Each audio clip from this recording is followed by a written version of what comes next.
We're back. We are back. It's podcast time. And you may be familiar with myself and Jazz from the Noctone podcast.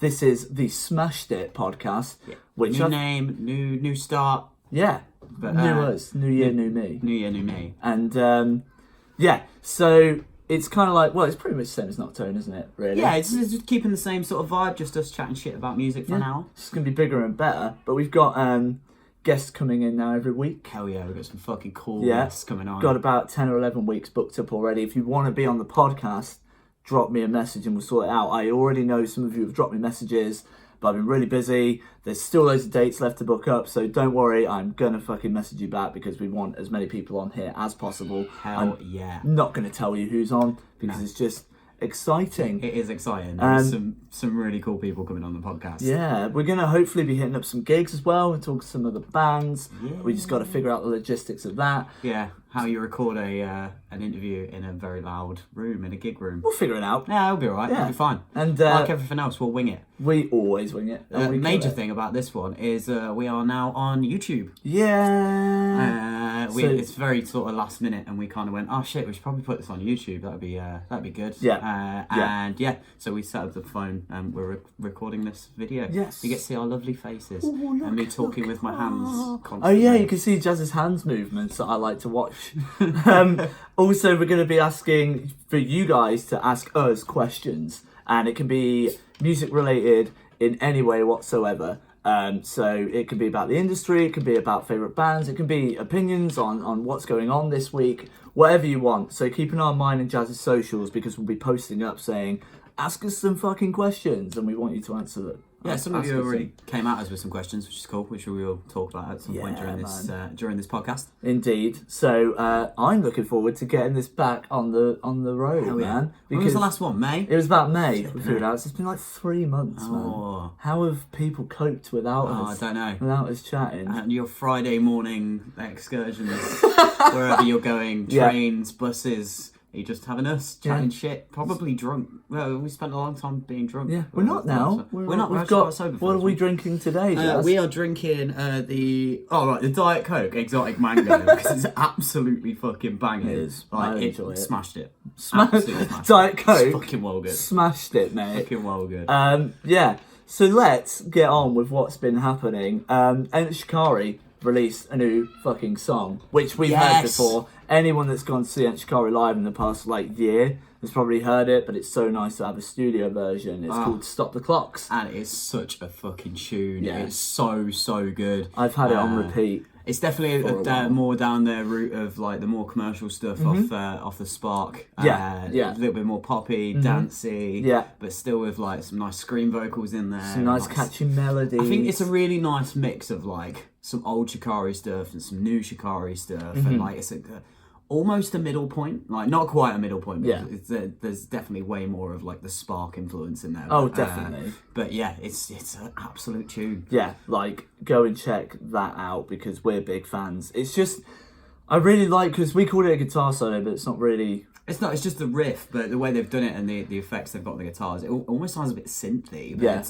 it's not. Like, you can hear it's a guitar. I'm not gonna lie. I was sat at this desk doing some work, and I saw they announced they were doing the first play of it on the on Radio 1, and they had like an exclusive play of it. Whacked it on the speakers. I was just dancing around my room like, this is such a bop, man. Because like you get it live, and you're like, this is great. Like this song is awesome. But like just to hear the studio version, see what they've done with it, and hear that, like it's sick. I think there's a music video coming out soon as well. Oh, that'll be because when they announced that they just had a bit of imagery like on a loop, and it looked like it's from a music video. Oh, so sick. I'm expecting that in the next couple of weeks, which is going to be really cool. They're just in like a room with vibrant colours. Yeah, the last time we heard that track was actually when we went to see them at Rescue Rooms. Yeah, of course. Their intimate pre-download show, which we managed to get some tickets for. 300 people. Incredible. In a very steamy room. Anyone else who's at that show, they'll know what we're talking about. Yeah. It was sweaty and amazing, and you just couldn't move. Like literally, it was a room of people trying to like dance and just couldn't because it was just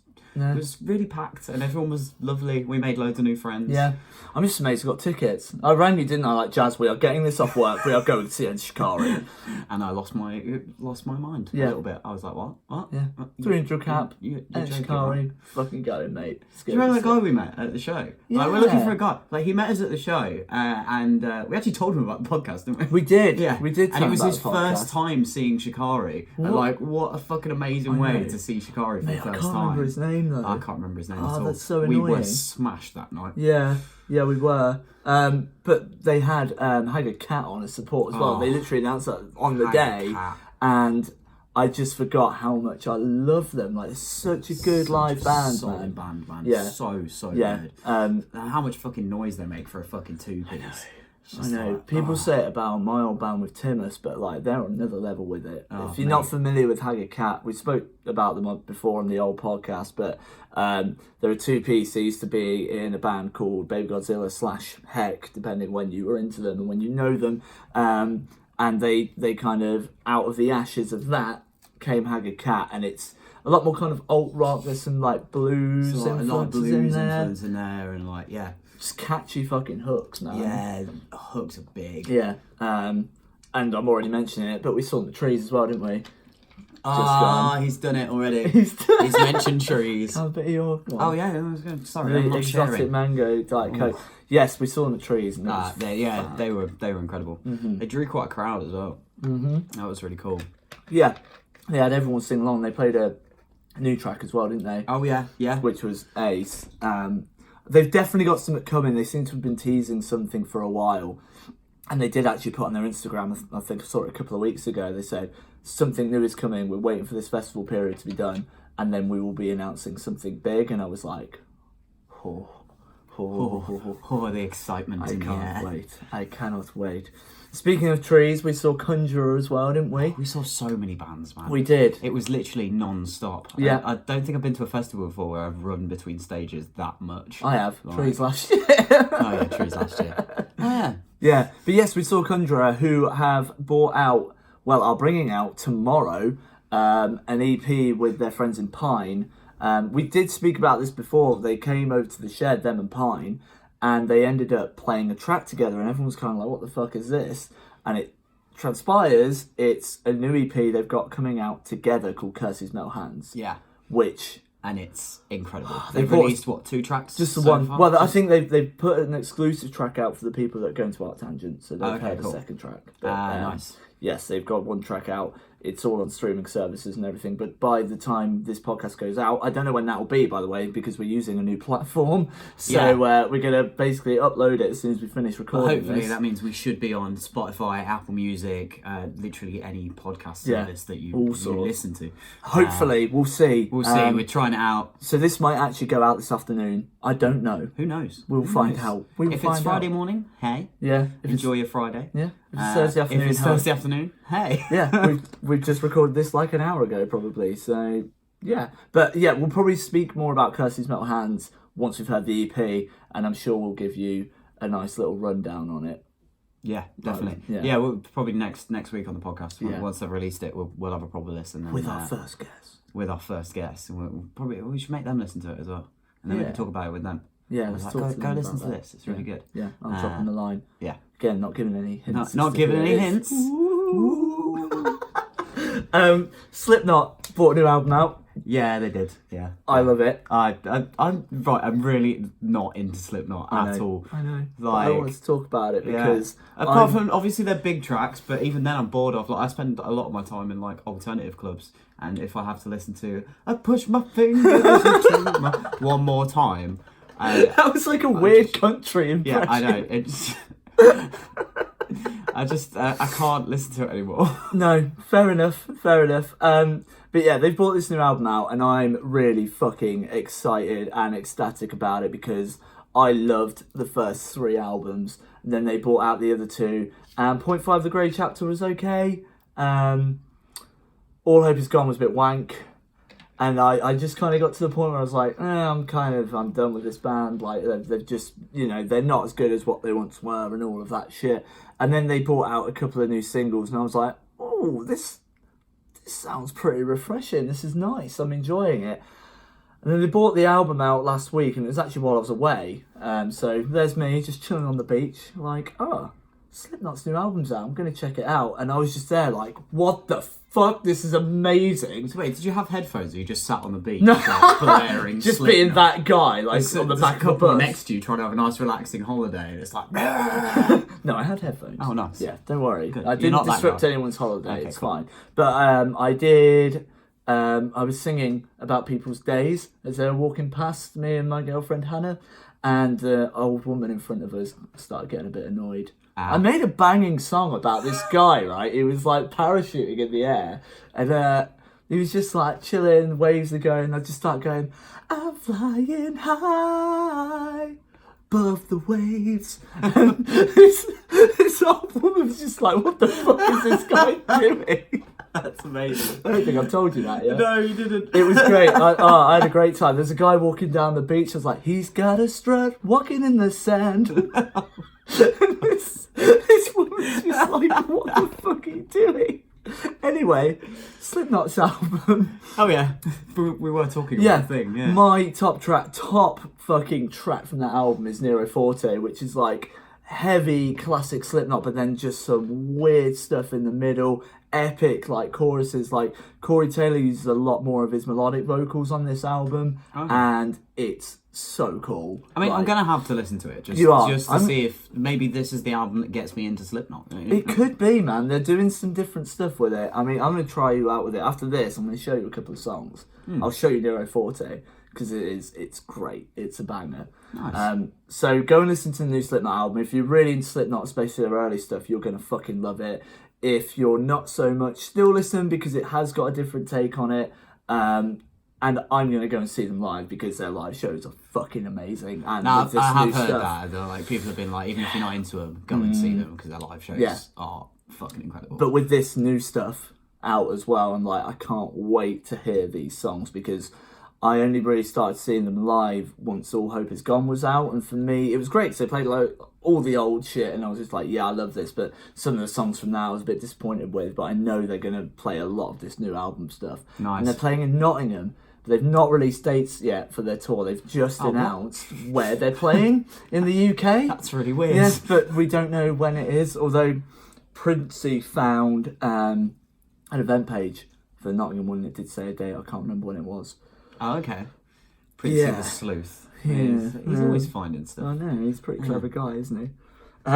So yeah, new Slipknot album, check it out, would be my recommendation. Nice. Yeah, it's called We Are Not Your Kind, and it's fucking Oh, I sick. like the title. Yeah, man. Yeah, I like the title. They brought out a song called All Out Life, which had those repeating lyrics in it, but that song's not actually on the album, which is pretty cool. So it's just a one-off single they just brought sweet. out, and everyone was like, bands do that. yeah, and then it was like, oh, this is what they're going to put on the album, and they didn't. Like, it wasn't anything to do Yeah, with I the love it album, because apart you from the get a name. new like little teaser for the album. Maybe it's in the same sort of style as what they're going for on the album, and then you're like, it's almost like you've been cheated a little bit. Like you've already got one of the songs off the album, and then you get the album, and it's like, oh, it's not on here. This is a completely new set of songs. Yeah, fucking amazing. And they did release a couple of singles after that from the album. Yeah. They didn't actually give too much away from it because for me, the singles they brought out before the album was kind of just your basic classic Slipknot, and they were great songs, but it was like still like these are really good, but they're not really doing much new with it. Yeah. And then when you hear the whole album, you're like,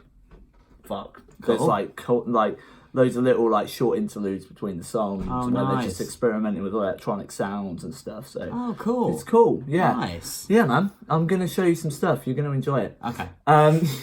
The MCR hit the Oh yeah, news, speaking of didn't they? old bands doing stuff, This was bizarre. it was fucking weird. Obviously, there's been a lot of like talk about MCR recently with is it Nick Jonas or Joe Jonas? One of the them. Jonas I brothers. don't follow the Jonas Brothers. Said that they were practicing, and someone told him that Mike and were practicing next door. Yeah. And obviously there was a load of kerfuffle about that, about like, oh, maybe they're coming back, maybe they're going to do a reunion show, because none of the guys from the band have actually ruled out that they'd never do a reunion show. Yeah. They're just doing other things. And then obviously Frank Iroh completely shot down that rumour. And he was like, no. mate. Still could be true though. Still could be true. But then they did something really fucking strange, and they released a new line of merchandise. It's not But even it's like... not new. It's like old merch. Yeah. But it's like taking back to their original sort of merch designs, and I don't know. What does this mean? Confused Jazz, as what does to this what mean? this means. Like, why are they releasing new merch? Like, have I missed an anniversary or something? Did something come out and I completely missed that it was the anniversary of that, and that's why they've done it? Or it seemed pretty out of the blue. It did seem really out of the blue. I'm sure if MCR were doing something, even if it was just releasing an anniversary version of an album or something, we would know about it. I mean, correct us in the comments if you know that we're wrong. Yeah. But to be honest, by that time we've probably done our research. I'm pretty sure we've really got to stop talking about things on the podcast without doing any research. It's funny, isn't it? No, it's just funny just to talk shit about it. We're only people. Yeah, but I like the merch. Like, I'm a big fan. I might actually buy a t-shirt because I'm a massive MCR fanboy. Yeah. And I just don't know what this means for MCR. It could just be them being like, we're just going to do this, and then make you be like, have you talk about us on fucking podcasts like this? And it could be that there was all this, obviously, this hype about them coming back, and they didn't want to completely disappoint the fans, so they just did something just to appease the fans, just to keep them happy for a little bit. But to be doing that, to be doing something with new merch, they must be talking to each other and there had to have been some conversation about MCR with them. I think I read an interview where they all still meet up and go for like burgers and stuff. Like they're still friends. Like, so they were just out having a beer and just like, put some merch out just for a bit of a I'd laugh. love that to happen. Like, just like, you know what, we haven't done anything with that MCR thing we did a while back. Like, should we just stick some merch out or something? I need a bit of cash, so why not? You know, why not? One of Jazz's favourite bands has released the 10th anniversary version of To the Beat of a Dead Horse, which is their first album. It's fucking incredible. Touche Amore, absolutely amazing. If you haven't listened to them, listen to them with a warning that it'll make you very sad. Like, they're quite deep. They're very, very deep. No, they are. But they've called this Dead Horse X. And it's your classic special edition, so it's remastered, got a couple of little bonus tracks I don't think Dead Horse was actually on Spotify, To the Beat of a Dead Horse, like the original release. I don't think that was actually on Spotify, so I think it's quite cool that they've put that. Let me just, I'm actually going to check that now. It feels more pressure now we got the video on it, because people can see what we're doing. Us, like, in secret, when we didn't have the video, we're like, quick, like, have a look what's going on. Quick and have a look, but now you can actually see the There's no hiding now, is there? Go on, have a look. Let's have a little look. Although, even if you look down, they might have got rid of it. So... No, it is on there. It is on there. Okay. Yeah.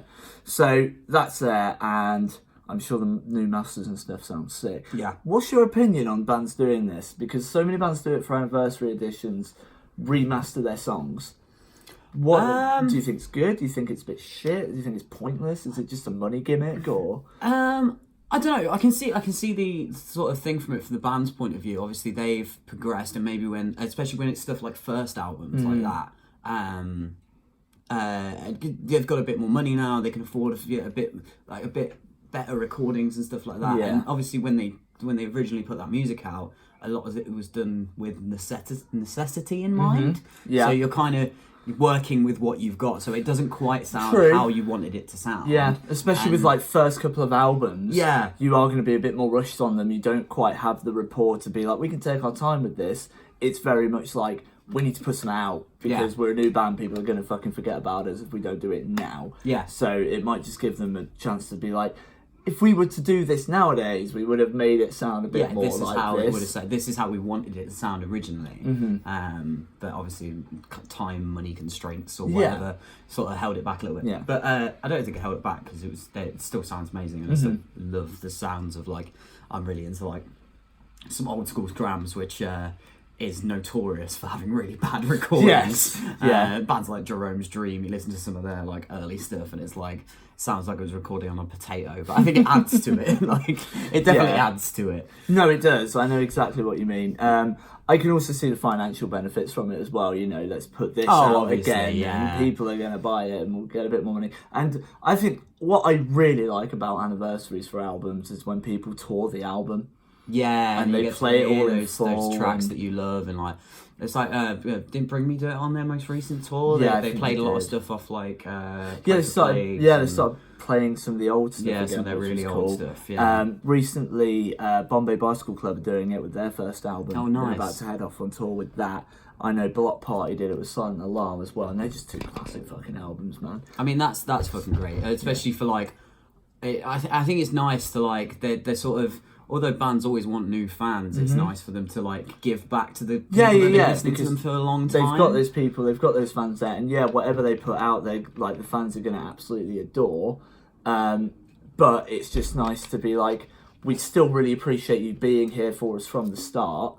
Here's a gift. You get to hear all of this entire album in full. Yeah, and it's just a cool idea. I really like it when bands do it. Yeah, I really enjoy it. I think it's great. Yeah. You want to talk about a band that you recently discovered? Oh yeah. Speaking of like going back to the MCR thing, I'm a massive fan of Frank Iroh's like solo stuff.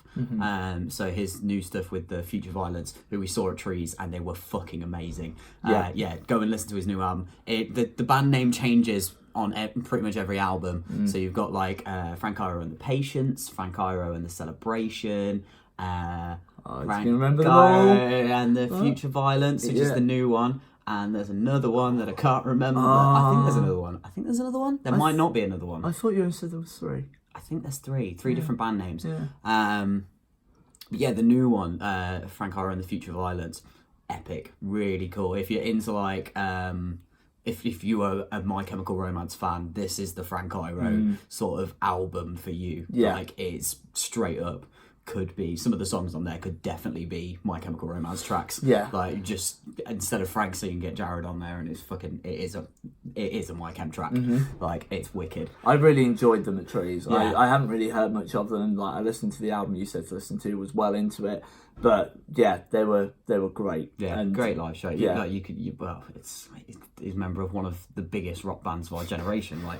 He's obviously going to put on a fucking fantastic show. Yes. It was epic. I really enjoyed it. It was one of my highlights of the weekend. Yes. That was. Yes. But anyway, while I was well into them, I do this thing a lot. I don't know if anyone else did it. Where you find a band that you're really into, and then go onto their artist radio on Spotify and deliberately look down it to find bands you haven't listened to before.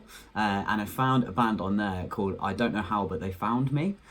Absolutely amazing. Like we listened to a couple of the tracks. I showed you their track Choke earlier, and the best way we could describe it is emo disco. Emo disco, man.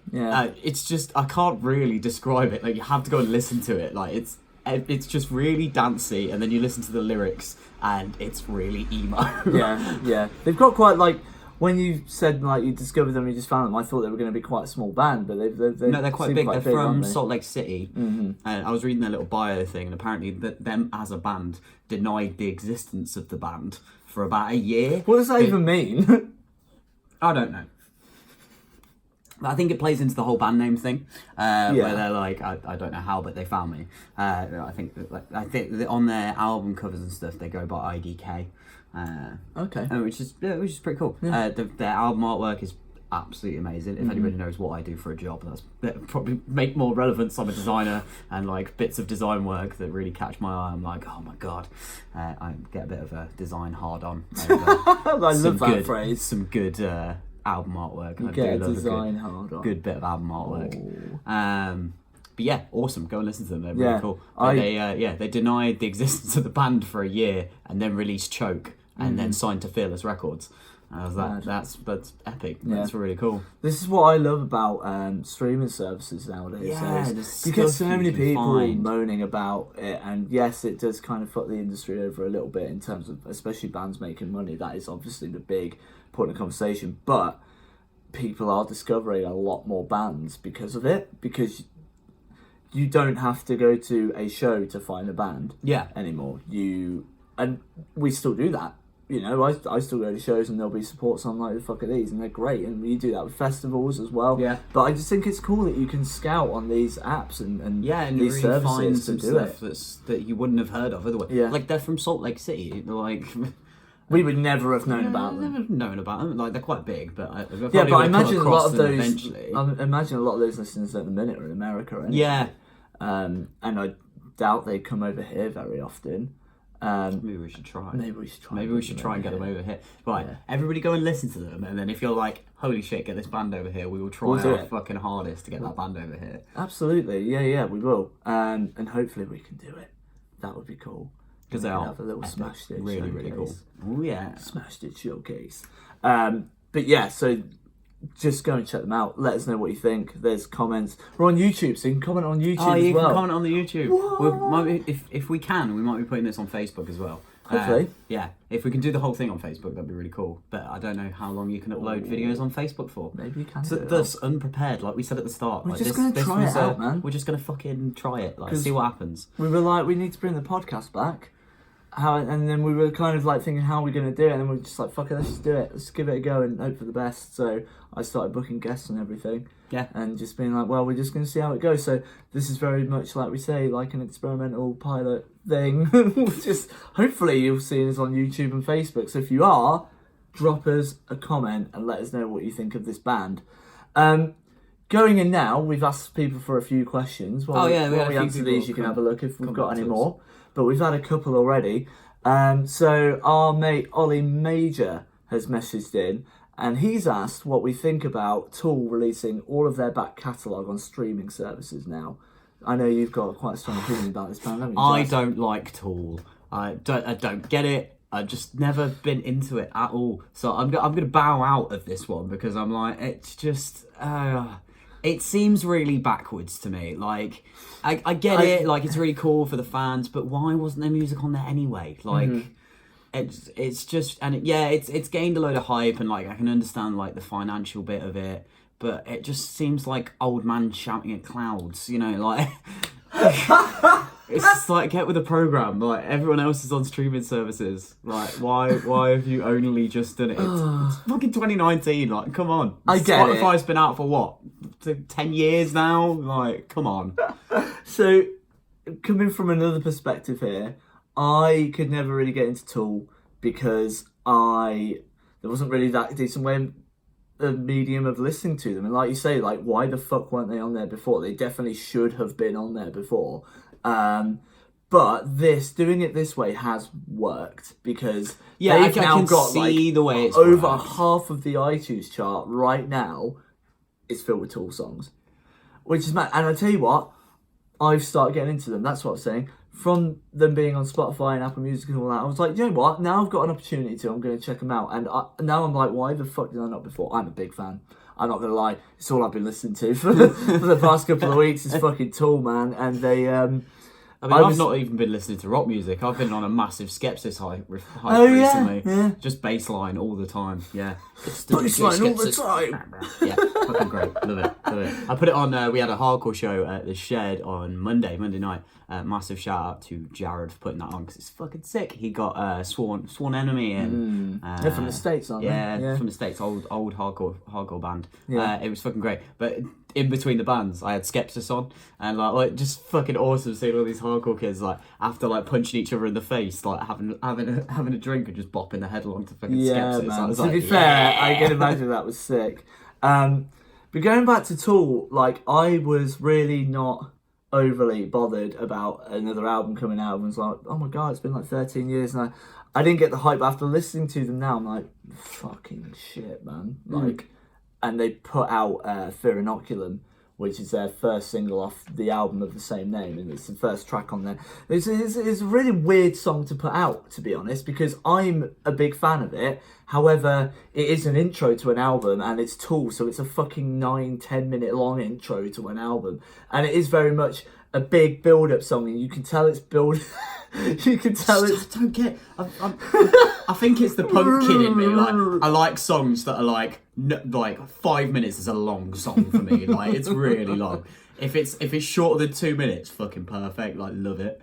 I like an album to be like half an hour at max. Like, it's like anything longer than 5 minutes, I'm like...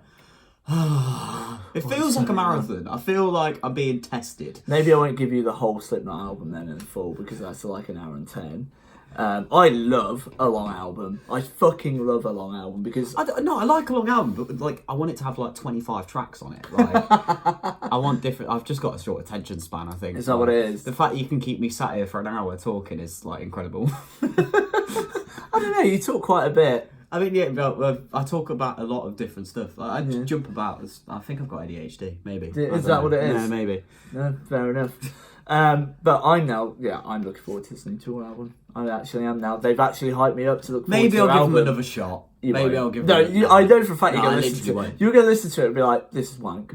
I know you won't get it because it's like, it's proggy and stuff in it and you're not really into that kind of bit of coke. Mm-hmm. Yeah.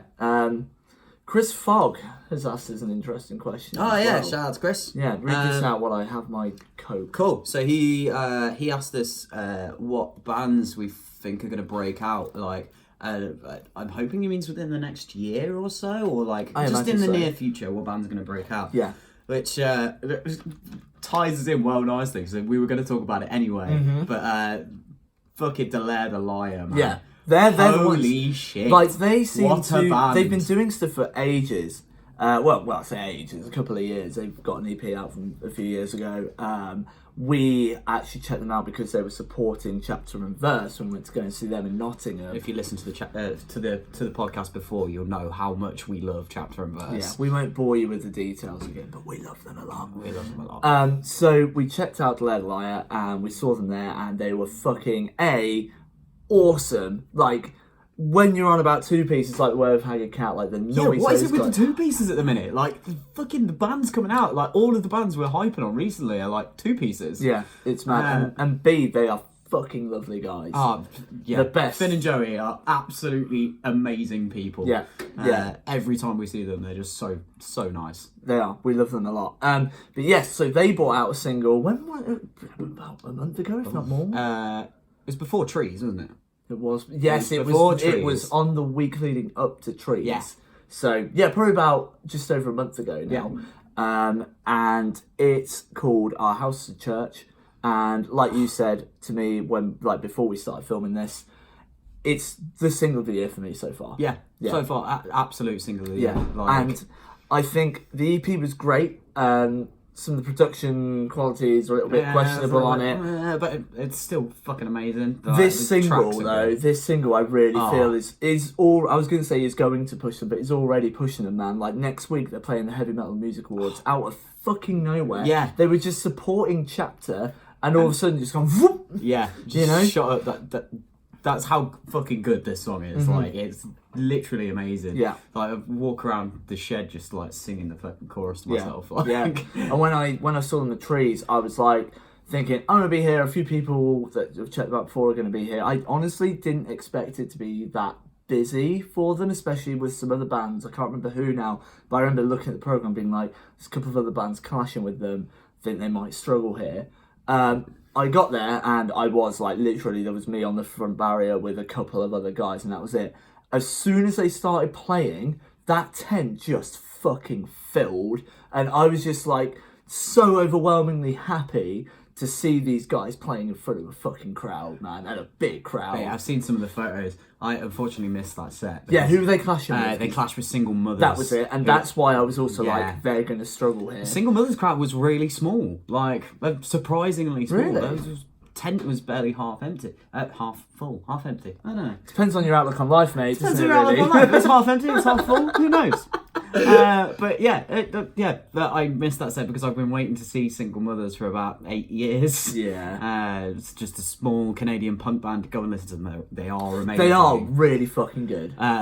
But yeah, the fucking it was empty, and now I'm kind of sad that I missed Delaire's set because I feel like I might have had more fun at Delaire's set. It was a lot of fun. But we did see them do an acoustic set the night before. That was well cool because we had just gone to see Mongol Horde, hadn't we? Oh, Mongol Horde! Fucking blew both of us away. Well, I'd seen them before, and you'd never seen them. Like you'd listened to a few tracks, hadn't you? Yeah. But yeah, Mongol Horde. If anyone who doesn't know, Mongol Horde is Frank Turner's hardcore side project. That's actually Yeah, they've been together a band for like 7 years, and they've played a total of 21 shows. Like they are a full blown side project. Like it's as and when they can. But it was really cool to see them headline the Axiom stage. Like, so we were big shout out to this guy because we got to the front ready for it. Oh, yeah. And this guy just holds up this tub and goes, "Warpaint! Who was fucking Warpaint?" And everyone around him dipped their fingers in. We all had Warpaint on us. We were fucking screaming at the top of our lungs. Yeah, it was incredible. Frank came out in a sequin waistcoat. Yeah, wasn't he like glitter all over his silver face? And, it was so great. cool. And then after that sweaty onslaught for an hour, we knew Delaire were playing in this little tent just doing the acoustic in the Camp set. Rubin. And we were just like, well, obviously, let's wind down and chill out and listen to some Delaire. So we went down there and that was just fucking lovely. And again, that tent was packed for it, wasn't it? The second they started playing, like, fucking loads of people came in. Yeah, because I think people were going from the arena as well, to the... so that was really cool. Yeah, people were going from the arena to the campsite, weren't they? And I think they just kind of heard it and were like, oh, we'll check this out. And fucking, we got in, didn't we? And Joey, their drummer, was like, I need a drum key. And Finn shouted out, has anyone got a drum key? And I turned around to you, I was like, I know this is weird, but I think I might have a drum key. We're at a festival and he's got a drum key in his pocket. Like, why? Why are you carrying a drum? When were you going to need it? I don't know. But turns out we actually did need it. Yeah, but when I actually need a drum key, I can never find one. That's a really annoying part about this story. Because I was just like, why do I have this now? I just knew it was in my pocket because I remember taking it in and out. Keep checking what it was when I was sleeping. So yeah, I was like, yeah, I've got a fucking drum key, mate. Like, use it. And they're like, oh, sick. So that was funny. And then, yeah, we chilled out, what was it, half an hour? Maybe not even that? Yeah, we were there for a little bit. And then we were back to the tent and got really drunk, I think. Obviously. And went to the silent disco. Raving up at the silent disco. Yeah, but yes, we keep going off subject. Breakout bands. So they are, for me, the big one that are going to go. Yeah, I think they're the ones that they're going to fucking hit it. Yeah, obvious ones that are definitely like on their way, if not there already, are Conjurer, Holding Absence. I can imagine those two really hitting. I'd say Holding Absence already broke out. Like, yeah. I think with that album they released at the start of the year. Yeah. Holy shit. But I can see them next year getting higher slots up on festivals and stuff like that. Oh, definitely. Same with Conjurer. Like, they did one of the biggest stages at Trees this year, but I can imagine them maybe going early on to the main stage at some point in the next couple of years. Yeah, definitely. Can definitely see them at Bloodstock and Download being right high up on those bills, to be honest. Holding Absence as well, like, I can imagine them getting on Redden Leeds and stuff next year. I hope, anyway, because they fucking deserve it. They're playing the Cookie soon with Delay the Liar. Obviously. Yeah, with who else is on that show? Because it's really good, isn't it? Holding Absence, The Letter of the Liar, Dearest, and... the one that Prince really likes. Who is the other band that's on that show? Prince is probably listening to this now, shouting. He's probably screaming at us, like, you Yeah. idiots, how could you Catch forget Fire. that? Catch Fires. Catch Fires. Yeah, they're on as well. So that's going to be a great gig. You're not going, are you? I'm not going, I have to work that night, unfortunately. Sad. It's alright. It's alright. You're going to be okay? It'll be okay. I might go and actually catch another date on that little tour. Yeah. Yeah. Yeah. I think they've only got a couple of dates left. Yeah, I think they're playing in Nottingham on that little run as well, maybe. I'd seen something for them playing in I've Nottingham. just been focusing on... Jared, who we talk about, he's putting it on and he messaged me. Go and check out Crowd. If you're into this sort of stuff, go check out Crowded Music. Yeah. They're a promotions company in Leicester. Yeah. They also do loads of like interviews and stuff like that. I think we might be getting him to come have a little chat with us at some point. That's a little sneak. Yeah, he is coming. There's a little sneak. To just give you an idea of who is coming on the podcast. Yes. So, yeah, it's him putting it on. He messaged me when I got my ticket. He was like, mate, you were one of the first ones to pick up your ticket. I was like, you've got Holding Absence and Delay the Liar on the same bill. I'm not like fucking holding back on that. That ticket is mine. Speaking of cool lineups, we've got Prestamico and Chapter and Verse coming up as well. Yes. That's going to be amazing. Yes, I'm so looking forward to that. I've got my dad to come. Nice. My dad's coming, yeah. You got your dad into Prestamico? Which one is it? I got him Prestamico or Chapter? I got him into Chapter. And I said to him, if you like these, you'll really like Prestamico, so like come to this gig. And obviously it's my dad, so I was like, I'll put you on guest list for it. Thanks for what you've done for me, Dad. You're now getting into Prestamico for free. Do you know what? That's worth a solid... Cheers for everything, Dad. That's worth a solid tenner there, mate. Here's a free ticket. Oh dear. So yes, my father is coming, and he's gonna. I love your love dad. it. I do love your dad. He's I've great. only met him like twice, but he's a proper legend. Yeah, drummer as well. Yeah, he got me into music. I remember sitting in the car with my dad one afternoon. We'd been shopping, I think, and I was always into like my fucking garage and pop and all that shit, which I still am. And my dad was like, "I know you listen to all this music, but I want to show you something that I'm really into," and stuck on Iron Maiden, and I was like, holy fucking shit, what is this music? This is amazing. I love that moment. Yeah. I love that moment, and I wish, like, I still get that moment every now and again with, like, bands. But, like, I remember you must remember the first band you heard and you were like, oh my God, I'm actually well into music now. Like, yeah. Like, Iron Maiden were there. They kind of got me into that kind of music through my dad, and then he started showing me, like, Motorhead and AC/DC. I was like, yeah, this is cool. But then when I discovered, like, the more new wave of it, and started, for me, it was Shikari. As soon as I heard, like, Shikari and they brought out Anything Can Happen, that was the first time I heard. And I remember I was chilling in my room, well, in my living room at the time, watching Kerrang! TV, because I was like, well, I'm into this metal shit, I'm going to start, like, watching this and seeing what bands come up. That song came up, and, like, I always remember the video of them with, like, the fucking glow sticks, and they're out in a field, and they're, like, partying and singing. Yes. And I was just like, it was just too much to take in. I was just like, there's so much going on here. There's like, because I was into that pop and garage stuff, there's all that like electronic element with it. Yeah, definitely. With like scream vocals, which I'd never heard before, because I was listening to Iron Maiden going like, ah! And then they're fucking like doing all these like harsh vocals and like melodic melodies, and I was just like hooked, man. And then I remember I went out and bought Take to the Skies the next day, and I was like, I'm sold. This is like the band that I'm going to follow for the rest of my life. And you have? How many times have you seen them now? So at the minute, it's 16. I'm going to see them at Leeds Festival in a couple of weeks. Nice. And they're playing twice, although they are clashing with Basement, and I'm still on the 9. Go and see Basement. You But missed them. okay, I know, but here's my clash, right? Here's my big thing. I can see it at Shikari once and go and see Basement. Most people would be like, look, you can see them fucking both, like, come on. However, if I'm at a stage watching Basement, but I know Shikari are doing a set over there, I know for a fact I'm going to be like, maybe I'll just go see one song. Yeah. But yeah, go see Basement. They're so good. Bands you missed out on, like when they first like appeared. Yeah, Basement are fucking incredible. Yeah. That new album, Beside Myself. Yeah. Oh. Yeah. Oh. What was it for you, do you reckon? That kind of thing with me with Shikari? I still remember the first time I heard that G sharp in fucking Black Parade. That ding. I was sat in the car with my mum on the way back from a shopping trip, and I distinctly remember making her sit in the driveway with the engine still running because the song hadn't finished yet. And I was like, no, I need to hear the end of this song. And I think from that point on, that was when I like had my musical rebirth. And I was like, oh my God, this is amazing. Yeah. And I discovered emo from that and sort of worked out everything else around it and where it came from. And Yeah. And it sort of, see, I went, when we were talking about Slipknot earlier, and I said I'm not into them, and you were like, we were talking about it before we started the podcast, and he was like, oh, but you're like well into emo, did you not get into like Slipknot and stuff? I was like, no, a load of my mates did, but I went completely, I had this theory that people went in two different directions if they discovered emo at that point.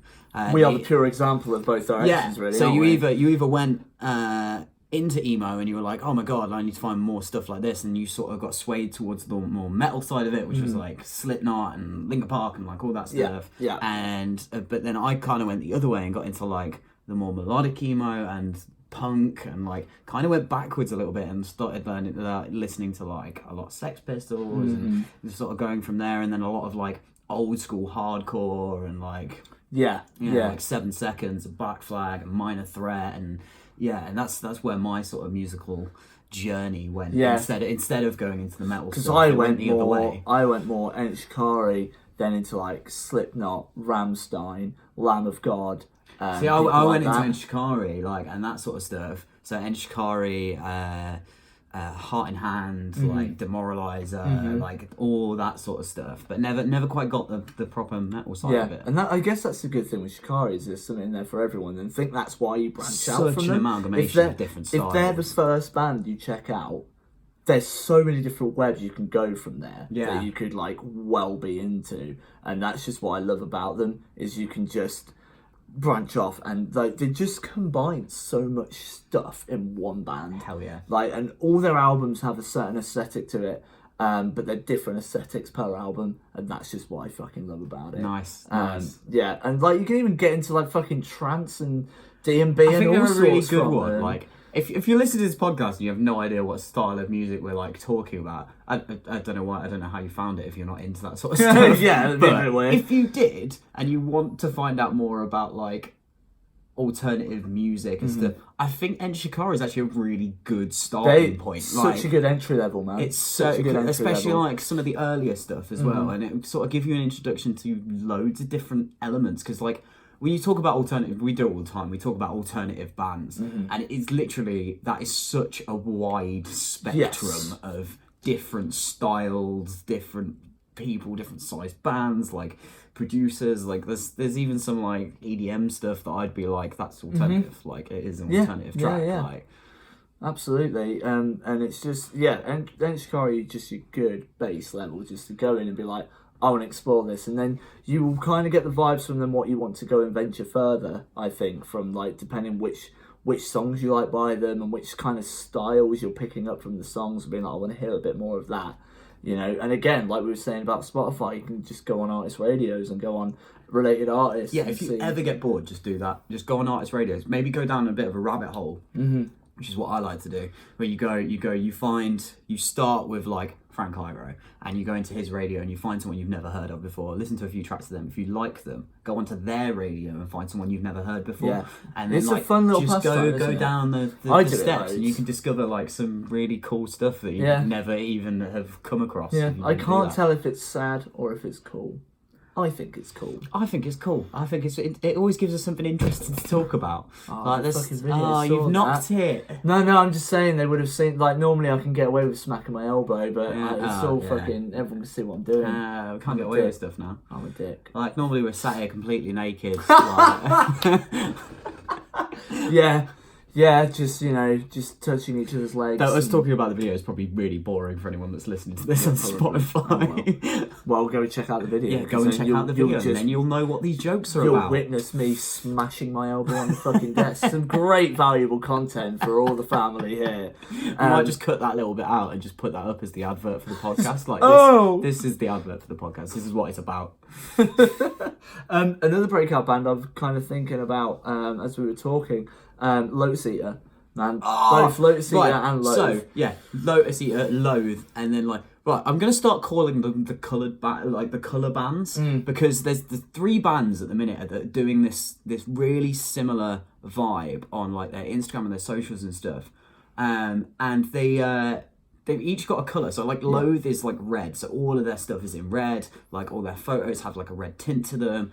Lotus Eater is green, like they've all got a green tint to them. Like, go and look at their Instagrams, like they're actually beautiful to look at. Like, they're the well vibe. nice. And then there's also Modern Error as well, Yes. who played at the Shed quite recently, and they are incredible, like really cool. Not quite as heavy as Loathe and Lotus Eater, but they're doing it with blue, so their colour's blue, like this really dark blue. It's really nice. Yeah. But yeah, it seems like they're a little trio that sit quite nicely. Yeah, together. they do, Yeah. and I'm a big fan of that music and that, and just that kind of style of social media that they're now picking up on. And I'm sure other bands will start doing it. I know Holden Absence do it. Everything they post is black and white. Yeah. Everything, even if they're like reposting posters of gigs that they're playing at, they'll change it to black and white. Yeah. And it's a nice little aesthetic, because for me, if one of those bands posts something, I don't have to look who's posted it. You Like, that's it. know from the aesthetic. Like, yeah. And it's not just the colours, it's a certain style of photography they use. Yeah, They should be really consistent with their photographers. And I guess if they're using someone else, they're like, this is what we do, this is how it has to be. Yeah, this is the style we want. It's just brand consistency, isn't it? Same as branding, really, but just for bands. Yeah. Banding. Band with but brand with the R in like what do you call it? Brackets. How did you completely forgot the word for brackets? Word brackets. I don't know. Oh my god, Jared. But yeah, so I just think they're ones to watch out. And if you're in a band, or if you're an artist, or you're just working in music and you really want to up your social media game, check those bands out because they're really, really cool. And what they're doing at the minute, it just seems to be a bit unique. And I'm sure very, very soon they're going to be like all the bands in probably the UK and around are going to be doing it at some point. I know we've started to with We Give In as well. Yeah, we've started to kind of do it. Yeah. We've had it while we've been sat here talking about this. We actually had like 2 little questions. Oh, right. They're stupid. They're not real questions, but I do like one of them. Tom told me to ask you about Nitro Duff. Wait, is this Princey? No, Tom Carly. Yeah. Great. Good old Bear. Big shout out to Bear. Are we actually going to talk about Nitro Duff? Right, so Nitro Duff. If you've been into Lidl, you can actually buy like Duff beer now. Like, they do it in Aldi as well now. Yeah. Both. There's a Simpsons beer. This one got really, really drunk at Trees and decided to make what we then called Nitro Duff. What did it have in it in the end? Right. So let's try and refresh our memories here. Definitely have vodka in it. Definitely, it was Duff beer, vodka. Pink gin, blackcurrant. It was a can, wasn't it? Pink gin, it was a can of pink lemonade. Pink gin and lemonade, something like that. There's gin and tonic in there. Fermented wine donated to us by the camp that were across the way. Shout out to that camp. I think they were on like a stag do. Yeah. They'd had different costumes every day. It was quite interesting to wake up in the morning and see what they were dressed like that day. That could have well been piss. It could have been piss. It could have been piss. And then the ultra ingredient to really, really make this drink a sensation was a slab of cheese. A nice slice of American plastic cheese. You know, the stuff you get in the singlets and you have to unwrap it from the little, well tasty to eat on its own. In beer, however, disgusting. Yeah, there's a nice little instructional video that maybe we could floating post. around online. No, it's not gone online. This is what I'm saying. Maybe we could put the instructional video. We'll put the instructional video. I can't talk properly in it because I was really drunk. And yeah, but he drank 2 cans of it. Can and a half. Can Do you remember? Because it was the night before we left, and then we got up the morning we left, and there was still half a can of it, and you guys were going, yeah, drink the rest of it, and I was like, no, I'm pouring it down on the floor. It was. I don't know what possessed me to do that. I have no idea. But yeah, so if you do want to try your own Nitro Duff, please don't drink Nitro Duff. Then you can. It's bad. I'll put the instructional video up. What you have to do is keep taking sips so you have room for the extra ingredients. And the more ingredients you put in, the more you have to sip, the grimmer it gets. Although there was one point where I actually made it taste quite nice. No, you said it was quite nice, and I tried it, and I was like, no, you're just smashed. Like, that still tastes vile. I am adamant that it was nice at one point. Adamant. What was the other question? You said we had 2. Yeah, it was just Kathy telling me to talk about giant weasels. Basically, I've been playing D&D quite recently. Yes. Really got into D&D. I might actually do something. Should we do something with the Smashed It podcast where we we'll live stream us playing D&D? I don't know. If you've never played D&D, it's well me. fun. So I know I didn't invite you to this game. Sorry. It's just really rude, man. I know. I'm sorry. I'll sort it out and we can play a game together. You said I can't join now. You can't. We're after for a campaign now. You can't just jump in. Like, they're all level 3. That's why she got a giant weasel for her level 3 character. Well, maybe I'm just part of her leveling up. She got a giant weasel. It's really cool. If you've never played D&D, go and play it. It's really fun. I'm just gonna do the podcast on my own from now on. Then. Oh, rude. You're not invited anymore. Well, I can't jump you in halfway for a campaign. They're all level 3. You'd be level 1. Halfway for a podcast, mate. I'm already here. We started it together. The next one I'm going to tell you one time, and then I'm going to start, and then I'll be like, "Oh, mate, we're halfway through. Like, you're gonna have to fuck off, mate. Like, this isn't cool." So yeah, thanks, Jazz. Did you check on my Facebook if we've had any more? Not from what I could see. Have a look. I've got my brow. Look at this information hub. Oh yeah, there's a computer here. Right, just for the people watching you probably the can't see it. I probably put my hand too close. 4 notifications. Mate. Oh, this could be we have some questions. If we haven't had questions, it's going to be really embarrassing. Yeah, now, isn't it? I mean, this has actually taken a while to load as well. It's but yeah, let us know what you think. If there's anyone you want us to get on the podcast, let us know. Like, we'll see if we can sort it out. Like, that'd be really cool. Yes, yeah. Okay, we've actually got a really interesting question. Thank you, Lewis Duggan, because I've been talking about this recently with various different bands. So, Lewis has put, I've seen advice on the internet for small bands / artists to release singles regularly instead of releasing EP / album. The thought process seems to be that with streaming and social media, it is better to always have something new to promote. What are your opinions on this, and do you think albums are becoming less relevant? What a question! That was a banging question. Yeah, man. I enjoyed that. Thanks, Lewis, for writing that in. Jazz, kick us off. What do you think? Because I've got loads to say on this. I don't think albums are becoming less relevant. No. I love an album. I think everyone loves an album. It's having that massive chunk of music. Yeah, I think we've got to approach promoting in a different way now. But I think banging out loads of singles, it kind of feels, I don't know, it doesn't feel the same as like having so obviously you get one track and then you got to wait like another 2 weeks for another track and like, but whereas you release an album, I've then got 10 songs that I can rinse the fuck out of until you like release some new music. Yeah. I can really get to know them. Yeah. I was talking to another band about this yesterday, actually. I'm not going to name who it was. But basically they were saying, we've done something a bit backwards. We've done this the wrong way. We've released like a 4-track EP.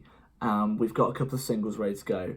And we now also want to do like an 8-track EP / mini album. And we feel like we've missed the hype and we should have done that first long, like lengthy one at the start. And I disagreed. I was like, actually, doing an EP first and a couple of singles is great, because then once you release that lengthy, your lengthy stuff, you've then got a back catalogue. And yes, it's not a massive back catalogue, but it's other songs that people that are into that long one haven't heard before. And yes, you should push that more. You should push the mini album a bit more than you have the EP and the singles.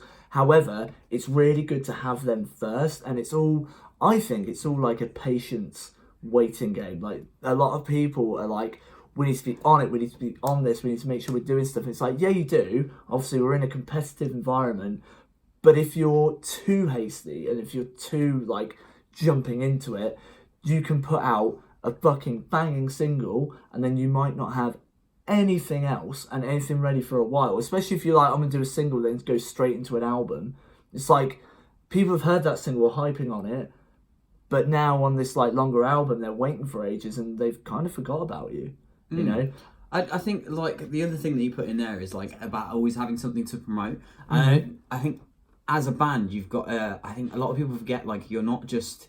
Yeah, we were talking about brands, like band brands earlier, and I think if you just forget about the old way of like the band is just the music, like it's not. People want to buy into you as people and as like a group of people, and you've always got something to promote. Like it might not be new music, like it could be a cool show that you've got coming up. It could be, oh, we've released this T-shirt, or you could just be banging out like a T-shirt design that a mate's done for you, or you've done if you're that way inclined.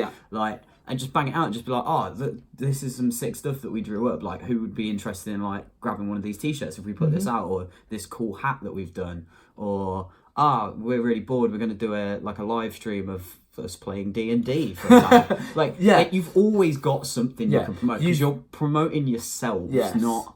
I think personality is such a big part of being in a band nowadays. Like, there's so many bands that I got into... like especially now with newer bands, there's bands that I got into because I saw them online as people and then went, oh shit, it's like Lewis Capaldi. Say, he is the prime fucking example. Lewis Capaldi, what an awesome example of someone that is just such a wicked online personality. I mean, it helps that his music's like quite good as well. But like he sells him rather than selling the music. And he's just like, I'm just this fucking guy that made some songs and for some reason has gotten bigger for it. You know, and I think a big part of his success is his online presence. And you've hit the nail on the head there. People get so worried that they're not putting enough out. And it's right, like, people have short attention spans. But what I think a lot of bands forget about is music is not your only thing anymore. You don't just have music. That is not your only way to keep your fans updated and keep content coming out for your fans. It's, like you say, all about merch, really cool shows, anything you want to do, like even if you want to fucking even just like little live stream things, like get your mates together that are in your band, go and sit in your living room, stick your phone on like Instagram Live, and then just play, or maybe while you're in practice, next time you're in practice, you don't even need to do anything, just stick the phone in the corner of the room while you're in practice, just running a live stream. Like I noticed All Us and Love, they were doing it the other day, have been doing they? it quite a lot, like they've been doing pretty much every day they stick out a live stream now. It's just them just doing stuff. Like it doesn't have to be music related,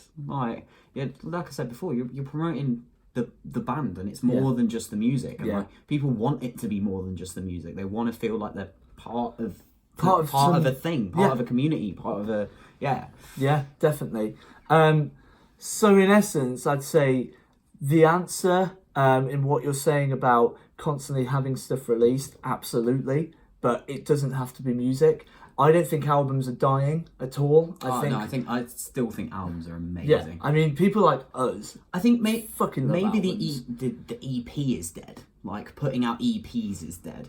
Like little 4-track things. Like I get it, you want to release a body of music, but like I get what you're saying from that question of like you could release that EP over the period of a month and still have something new coming out until you're like ready to do something else. Like I said, it's great feedback catalogue. Yeah, absolutely brilliant feedback catalogue. And it's really cool to start out just with that. And you don't even have to heavily promote it. Yeah, you want a few listens and stuff, but you mainly want that there to just have that core thing, because we get a lot of bands coming in and I fucking love them, and there's so many bands I check out, and you go on the Spotify and it's like, oh great, they've got a few singles, and you listen to them and you exhaust them very quickly, and then that's it. There's nothing else. I like a fucking album, man. Yeah, maybe the time, especially for new bands, like releasing singles as a new band, maybe that's dead. Maybe bands need to be coming straight out the fucking gates with an album, like a big body of music that they can just throw out, so that when people get into them, they're like, there's loads of stuff we can listen to. Yeah, like I know that's difficult as a new band, like writing that amount of music. But I think maybe it's a thing. Maybe someone should try it. Yeah, I can't think of a band that I've seen that have like straight up just banged out an album. Yeah, I think it's harder for smaller bands to do, and I think in some cases that may not work. And even for me, if I had an album from a band that I checked out and really loved, I'd listen to it loads. But at some point you get exhausted, and if there's no back catalogue there and you're not releasing something like that, which is fucking hard to do, then your content's been exhausted, I think, straight away. So I personally think the best... I think you can get more life out of an album than you can get so much more. So it gives you a bit more time to write new stuff, like produce new stuff. I think the fucking old school way works as well, man. Like, if you're about to put an album out, don't just chuck an album out and be like, here you go. Put a few singles out first. Put singles out, put videos out. Yeah. Like, there is nothing wrong. Go and do an acoustic set in your local shop. There is nothing wrong with you putting out an album, having a couple of singles out before that album, and then releasing another single from that album after you've put the album out. Because you can do a music video with it, you can do a launch with it, you can do more campaigns with a song you've already fucking released. Yeah, you know, and it works. Yeah. So yeah, that's a fucking great question. Oh yeah, you know? This also brings me back onto like breakout bands and stuff, new bands we talk about. Havelock, they released their album, which I'm pretty sure is called "This Is Havelock," and they did that like pretty much every track. They did a 4-track EP, but every track on that EP they released as a single. And I think also have the EP on, and then just released the EP as one full thing as well. I've seen a few bands doing that. But go and check out Havelock as well. Like really cool, kind of dark pop punk. Yeah, like ace. If you like Title Fight, like that sort of vibe of kind of Title Fight, Basement, like that sort of vibe of pop punk. Definitely go check out Havelock. They are insane. They're from Sheffield, aren't they? I think they're from Sheffield. Yeah, I don't know. I'll probably have to check that. Do you remember that time we thought there was a band from somewhere and we got it wrong? Oh, we messed up where Kent was. We shouldn't talk about locations and geography, mate. To be honest, geography's not a strong suit of ours. Yeah. But yeah, big up to Lewis for that question. It was great, and I think if you're in a band, don't press yourselves too much. Just get it right. Just get a back catalogue there. think about working on an album, and don't just focus on, like, obviously focus on your music, but don't just think that's the only thing you've got to be bringing out. Just make sure you're bringing out so much fucking content on your social media pages as much as you can. Like Jazz said, fucking anything. Live stream yourself, just practicing. chat shit, like just literally do what we do, and fucking maybe do a podcast with your band, talk about music that you like, and like, or no, not even that, like just go on your Instagram stories is absolutely amazing. Fire. Like literally go on it. Just record yourself talking into it, like, oh, I just found this new band, or oh, we just wrote this new song. Here's a little clip of just you guys practicing, or like anything. Like it's quite easy to. People have short attention spans. Yes, that means it's quite easy to entertain them for a little bit. Yeah, and you don't have and to that's all make you it need. long. Just that little click in your mind of like, oh yeah, that band. Just once a day, and that's how you build these like good relationships. And you build these like super fans that are like well into not just the band but you as people. Yes, absolutely. Yeah, I like that question thing. I like good. asking, getting like, so next time, right? So we normally record these podcasts on like a Wednesday or a Thursday. We can keep you updated. Please make sure you're asking us questions, even on the status that I've put up that you'll still be seeing. And same with Jazz.